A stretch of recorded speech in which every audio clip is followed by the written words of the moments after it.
Lagi kebobrokan birokrasi di pemerintah Provinsi DKI Jakarta ditemukan oleh Gubernur Basuki Cahayapurnama. Baru-baru ini ia mengaku telah mendapatkan laporan adanya banyak makam fiktif yang ada di tempat pemakaman umum di DKI Jakarta.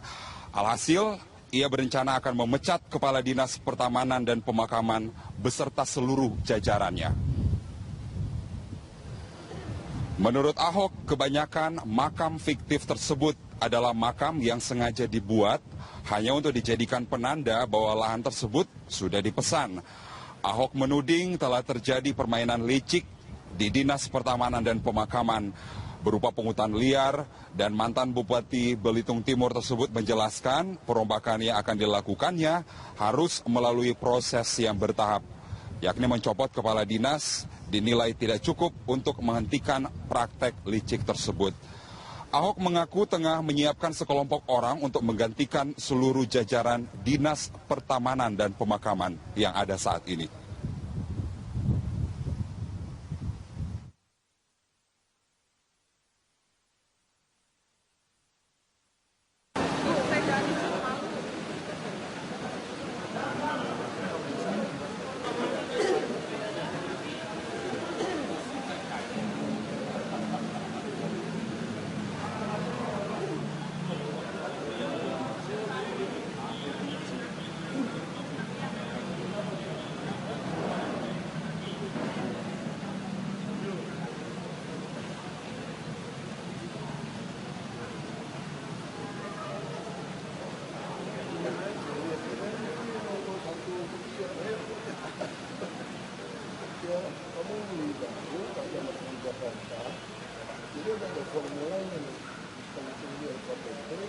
Pemirsa, Gubernur DKI Jakarta Basuki Cahayapurnama atau Ahok mengaku telah mendapatkan laporan terkait banyaknya makam fiktif di Jakarta. Atas laporan tersebut, Ahok berencana memecat Kepala Dinas Pertamanan dan Pemakaman beserta seluruh jajarannya. Menurut Ahok, kebanyakan makam fiktif tersebut adalah makam yang sengaja dibuat hanya untuk dijadikan penanda bahwa lahan tersebut sudah dipesan. Ahok menuding telah terjadi permainan licik di Dinas Pertamanan dan Pemakaman berupa pungutan liar. Mantan Bupati Belitung Timur tersebut menjelaskan perombakan yang akan dilakukannya harus melalui proses yang bertahap. Mencopot kepala dinas dinilai tidak cukup untuk menghentikan praktek licik tersebut. Ahok mengaku tengah menyiapkan sekelompok orang untuk menggantikan seluruh jajaran Dinas Pertamanan dan Pemakaman saat ini. Udah kita terus tekan, udah pakai elektronik segala macam, ini kita perbaiki. Memang kita mau copot kepala dinas juga, kamu mengganti siapa? Itu juga lagi, kalau gantinya mirip-mirip, kalau ganti cuma kepala dinas, bawahnya nggak diganti semua, nggak ada guna. Jadi kalau mau ganti itu cuci kudangnya semua. Langsung dikeluarin, dibuang semua, makanya mesti kumpulin orang, kalau nggak keburu. Itu yang masalah seperti itu sekarang. Sistem itu baru ditetapin hari ini. Udah dari tahun lalu udah mulai. Tapi nggak berjalan. Enggak, tarik ulur aja. Kan mereka gini kan, kita perintah dia ke sini. Dia sengaja pelan-pelan. Marahin lagi ke sini, marahin lagi ke sini. Dia tahu kok. Persoalan di DKI dia tahu. Dia ngulur-ngulur supaya rezeki masih bisa nyolong. Terima kasih pemirsa, Anda masih bersama kami di News on the Spot bahwa pemerintah Provinsi DKI Jakarta berencana akan mengambil alih angkutan perbatasan terintegrasi bus Transjakarta. Hal ini akan dilakukan karena APTB kerap kali menaikkan dan menurunkan penumpang di sembarang tempat yang menimbulkan kemacetan. Ahok berang dengan pengoperasian APTB yang menambah permasalahan di DKI. Baru-baru ini APTB meminta agar mereka diperbolehkan menurunkan penumpang di beberapa halte Transjakarta agar tidak menelantarkan penumpang. Hal tersebut langsung ditolak oleh Gubernur Ahok dan mengancam akan mengambil alih rute APTB dengan mengoperasikan bus-bus baru. Ahok yakin dengan mengambil alih rute APTB, para penumpang akan pindah dengan sendirinya menggunakan bus baru. Meski demikian, Ahok belum dapat memutuskan kapan rencana ini akan direalisasikan, mengingat harus terlebih dahulu menganggarkan pembelian bus pengganti APTB tersebut.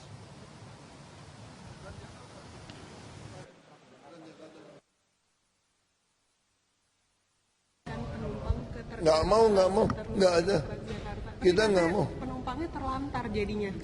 Terlantar lama-lama kami mau ambil alih kerjaan APTB. Jadi rutenya APTB kami masukin bus baru, tunggu beli bus saja. Penumpangnya kan pindah ke kita, kemudian kan saya udah tawarin dia mau ikut kami nggak, Rp2 per kilometer. Kita kasih Anda turun-turunin, ada ngelunjak. Waktu naikin penumpang depan lampu merah di ujung, tiap hari begitu APTB. Karena dia ngambil orang berdasarkan sopirnya kan store. Ikut kami kenapa sih nggak mau? Kalau kamu nggak mau ya sudah aku taruh aja bus. Presiden Joko Widodo meresmikan proyek PLTU Lontar Unit 4 di Tangerang, Banten. Pembangkit berdaya 315.000 megawatt itu ditargetkan selesai pada tahun 2019. Sebagai tanda proyek pembangunan PLTU Lontar Unit 4 ditanda tangan pada 17 September 2015 dengan nilai kontrak $225 juta Amerika Serikat atau setara 6,8 triliun rupiah. PLTU Lontar akan memasok 3 subsistem untuk wilayah DKI Jakarta dan Banten, yakni subsistem Balaraja, Kembangan, dan Muara Karang Gandul. Proyek PLTU Lontar ini adalah bagian upaya memperkuat pasokan tenaga listrik di area Jakarta dan sekitarnya pada sistem kelistrikan Jawa Bali. Proyek PLTU Lontar Unit 4 adalah lanjutan dari proyek 3 unit sebelumnya yang berkapasitas total 3 kali 315.000 megawatt untuk memenuhi kebutuhan daya listrik di Jawa dan Bali. PLTU Lontar Unit 4 ini akan menambah sekitar 206.000 pelanggan listrik baru dan menyerap lebih dari 3.000 tenaga kerja.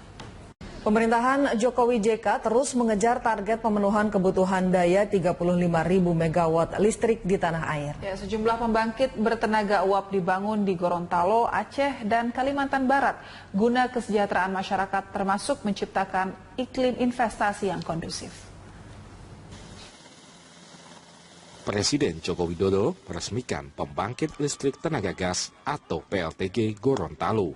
PLTG berkapasitas 100 megawatt ini merupakan pembangkit listrik pertama yang telah beroperasi dari program pembangunan pembangkit listrik 35.000 megawatt yang dicanangkan Presiden Joko Widodo. Pembangunan PLTG Gorontalo tergolong cepat, hanya butuh waktu kurang dari 7 bulan sejak mulai groundbreaking 19 September 2015. PLTG ini telah selesai pengerjaannya dan mulai melayani kebutuhan listrik masyarakat sejak 11 April lalu. Ini sudah nggak bisa ditunda-tunda lagi. Kenapa saya keluarkan perpres percepatan? Karena tidak bisa ditunda-tunda lagi. Sudah tidak mungkin lagi ada investasi, datang kemudian suruh nunggu listriknya, pasti balik pulang. Ada hotel mau bangun di Gorontalo, kemudian tanya listriknya, nggak ada, pasti balik lagi. Pindah ke provinsi yang lain atau pindah ke negara yang lain. Sebelumnya saat kunjungan kerja ke Bangka Belitung, Aceh, dan Kalimantan, Jokowi juga meresmikan pembangunan sejumlah pembangkit listrik. Untuk memenuhi kebutuhan listrik di regional Sumatera, total kapasitas pembangkit listrik yang dibangun mencapai 350 megawatt. Salah satu yang diresmikan Jokowi adalah pembangunan pembangkit listrik bergerak atau mobil power plant berkapasitas 100 megawatt di Desa Air Anyir, Meruang, Kabupaten Bangka. Jokowi menyatakan pembangunan mobile power plant atau pembangkit listrik bergerak menjadi pilihan utama karena dinilai pengerjaannya lebih cepat dibandingkan pembangunan pembangkit listrik menggunakan batu bara. Pada tanggal 2 Juni lalu, Jokowi juga meresmikan pembangkit listrik tenaga mesin gas atau PLTMG Arun di Desa Muria Paloh, Muara 1, Kota Lok Semawe, Provinsi Aceh. PLTMG Arun rampung pengerjaannya pada Desember 2015 lalu, memiliki kapasitas 184 megawatt. Selanjutnya, Jokowi menuju ke Mempawah, Kalimantan Barat.